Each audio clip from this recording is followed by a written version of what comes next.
Se stai cercando uno zaino per il trekking dal peso non eccessivo, che non sia troppo ridotto in nome della leggerezza a tutti i costi, che abbia la giusta capienza e che consenta una buona distribuzione del materiale, che sia comodo e che non costi un occhio della testa, guarda questo video. Amici e amiche del canale, ho voluto provare questo zaino che non va a sostituire il mio Kidian della Travel Gear, ma piuttosto a compensare laddove sia necessario. Questo è uno zaino che osservo da molto e di cui si hanno pochissime review a riguardo. Zaino che ha un prezzo più che onesto e che non si differenzia poi di molto rispetto ad altri prodotti più blasonati.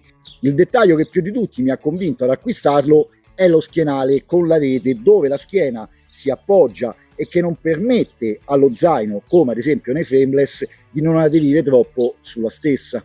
Prenderò il Kidian della Travel Gear carico di tutto punto, come vedete, come paragone per valutare possibili pregi e difetti, partendo ovviamente da una differenza sostanziale. Uno è frameless e l'altro no, ma in uno zaino esistono molti dettagli oltre allo schienale da considerare, e comunque i frameless in generale, nonostante colpiscano per la loro leggerezza sempre più ricercata, sono zaini da considerare particolari.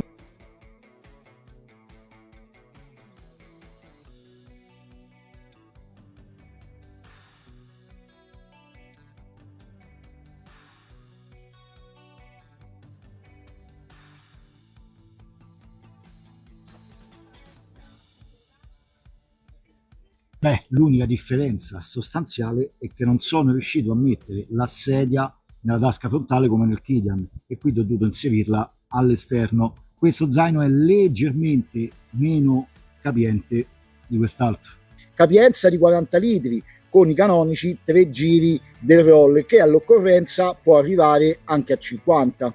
Una tasca frontale molto ampia, 2 tasconi laterali sempre con rete per contenere vari accessori, come ad esempio la borraccia. Tasche che possono lavorare sia in verticale ma anche in obliquo per prendere la borraccia mentre stiamo camminando.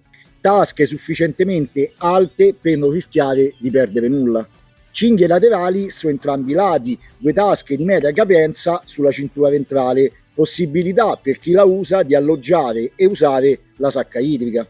Lo zaino presenta spallacci morbidi ma non eccessivamente spessi, e questo anche a seconda del carico non va visto come un limite, anzi 2 ulteriori tasche porta oggetti integrate su di essi, dettaglio per me ormai fondamentale per una migliore distribuzione del peso e gestione di alcuni accessori, tutte le normali cinghie di tensionamento previste. Insomma, uno zaino completo di tutto, adatto a trekking o cammini di più giorni.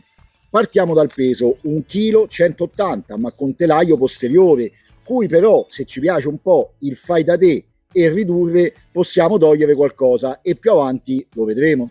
Un peso nella norma se consideriamo volume e dettagli, sicuramente non extreme come in altri prodotti con materiali e design più ricercati, ma che propone già tutto il necessario senza doverli poi acquistare e integrare successivamente a parte, come succede in diversi modelli e come ho fatto io nel Kidian Travel Gear, dove ho acquistato e inserito a parte il portaborracce da spallaccio. Tessuto X-Pack, anche se non è specificato quale tipologia sia, da considerare waterproof e non completamente impermeabile. Quindi o dry bag unica o più dry bag all'interno a raccogliere e proteggere il materiale, o poncho per chi lo usa o dove è possibile usarlo, o il classico coprizaino, la soluzione più usata ma a dire il vero quella meno efficace delle tre. Ma torniamo al nostro zaino, brand Royal Mountain, disponibile in diversi colori, si va dal bianco al total black, passando anche per un giallo molto acceso. Potete osservarli nel link che vi lascio in descrizione. E già che ci siamo, parliamo anche di prezzo. A seconda del momento, se sappiamo anche come risparmiare qualcosina, possiamo pagarlo anche meno di 50 euro, che rapportati alla qualità complessiva dello zaino rappresenta un ottimo compromesso. Per la mia personale esperienza, un frameless non deve arrivare oltre ai 10 kg di carico, ma in previsione di trekking di più notti in completa autosufficienza è difficile non superarli.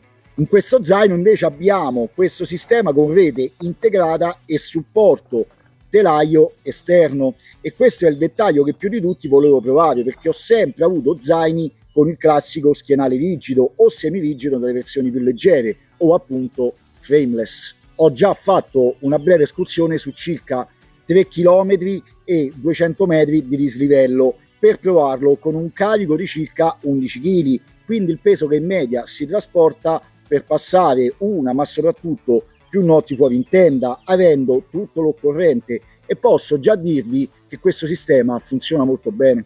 Lo spessore che si crea tra la rete e la parte interna dello zaino permette una buona traspirabilità e la schiena non risente troppo della presenza della rete stessa, che si presenta tanto elastica quanto resistente. In tutto questo è sempre opportuno ricordarlo, dobbiamo saper preparare lo zaino al meglio tenendo conto di vari fattori e disporre bene il materiale al suo interno di conseguenza. Uno zaino, anche il più valido o che si presta bene alle nostre caratteristiche fisiche, perde di efficacia alla partenza se gestito male. La resistenza nel tempo resta sempre uno dei problemi che ci si pone davanti ad un prodotto simile, ma anche in questo caso, se impariamo a gestire al meglio lo zaino in tutti i vari aspetti, la longevità dello stesso sarà sicuramente più elevata. Ora guardiamolo più da vicino. Le cuciture sembrano fatte abbastanza bene, quella interna tuttavia è singola e non doppia. Questo non comporta una rottura immediata, ma quindi non è un fattore che secondo me deve destare preoccupazioni eccessive. Tuttavia, con un po' di fai da te, andando ad usare la classica soluzione siliconica, e qualcuno mi ha suggerito anche lo smalto trasparente per unghie per le donne, possiamo ottenere una maggiore sicurezza a riguardo. L'imbottitura sia nelle tasche anteriori che sugli spallacci secondo me è giusta. Un'imbottitura eccessiva, quella che viene spesso passata per comfort elevato, potrebbe rivelarsi in realtà controproducente, ma anche ridurre troppo diminuisce sicuramente il peso, ma anche il comfort stesso. Uno zaino che spinge o che si fa sentire troppo o troppo poco nei punti cruciali del corpo, come le spalle, può risultare alla lunga fastidioso. A mio parere qui complessivamente si trova il giusto compromesso. Questo zaino viene classificato come L,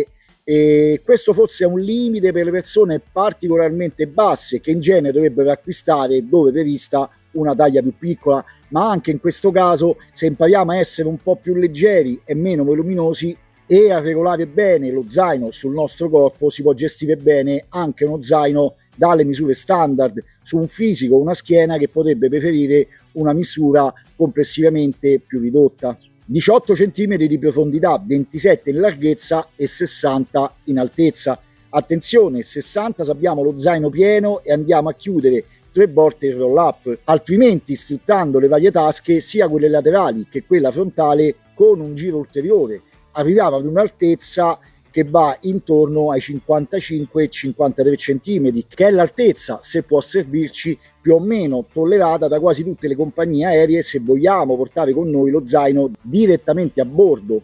In caso di massima espansione, ma non è consigliabile per molti motivi, arriviamo a oltre 80 cm e 50 litri di capienza. Un dettaglio, come ho già detto, importante di questo zaino è la doppia tasca elastica frontale. Qui possiamo mettere lo smartphone piuttosto che 2 bottiglie d'acqua dalla capienza ridotta, avendo così maggiore comodità nel reperire i vari oggetti e riuscire a distribuire meglio il peso sul corpo. Io nel Kidian, non essendo prevista, ho aggiunto appunto la waterbag frontale e posso dirvi che averla risulta davvero comodo ed efficiente. In questo zaino ne sono già previste 2. Il mercato in generale del backpacking sta già puntando e lo farà ancora di più su questo concept, prendendo spunto dallo zaino da trail, che sono ovviamente un'altra cosa. Un dettaglio che invece ritengo superfluo e potenzialmente anche negativo è invece la possibilità di inserire materiale nella parte bassa tramite queste 2 cinghie. Questo è un concept vecchia maniera che lentamente sta sparendo. Perché questo? Perché avendole a disposizione si può pensare di mettere oggetti pesanti in basso nel lato posteriore. Qui l'unico accessorio che inserirei, e se proprio devo usarlo, è il materassino in schiuma, voluminoso ma molto leggero, parliamo dai 300 ai 400 grammi. Ecco che queste 2 cinghie, a dirla tutta, possiamo tranquillamente rimuovere e risparmiare qualche grammo. Così come possiamo ridurre in questo zaino anche questa fettuccia interna che di fatto serve e non serve a nulla, ma possiamo ridurre, ma io non ti assicuro che poi sarà facile reinserirlo, il telaio stesso, rendendosi questo zaino quasi un frameless, pur avendo comunque la rete che funge da supporto un po' più rigido e traspirante per la schiena. A voi la decisione. Uno zaino che possiamo definire best buy, quindi sicuramente quando un prodotto non ha dietro un grosso marketing o costi importanti di diffusione, questo tende spesso a costare meno. È uno zaino valido, completo, anche troppo, che prende ovviamente spunto da prodotti più blasonati senza investire troppo in tessuti o in dettagli che riducono. Quali differenze si notano tra uno zaino come il 3F Well Gear, studiato appositamente per il true hiking, e questo? La più importante è sicuramente l'ampiezza maggiore delle tasche frontali del Kidian, dettaglio intelligente perché è sui fianchi che scarichiamo il 70% del peso dello zaino e non sulle spalle. Così come è evidente una ricercatezza più minimalista nelle varie cinghie e clip più piccole nel Kidian, mentre in questo abbiamo misure standard più comuni. Al contrario, come ho detto prima, le due tasche però già presenti nello spallaccio sono un punto a favore di questo zaino. Uno zaino insomma che possiamo definire generico e che non brilla per particolari aspetti, ma che nel complesso può essere un ottimo best buy o zaino soprattutto per chi vuole cominciare. Lo proverò subito nelle prossime uscite, valutando anche come possibile accessorio da inserire nel mio personale progetto che sta prendendo forma e che a brevissimo vi racconterò. All'interno, tramite questa lampo, si accede allo schienale stesso e questo serve, se vogliamo, per estrarre il telaio. Ecco che io in questo caso, forse con un paio di velcri, avrei realizzato un sistema di chiusura altrettanto valido ma leggermente più leggero. Link in descrizione se volete acquistarlo, io vi ho inserito quelli senza spese di spedizione, se interessati. Grazie come sempre per l'attenzione, ci vediamo nei prossimi video.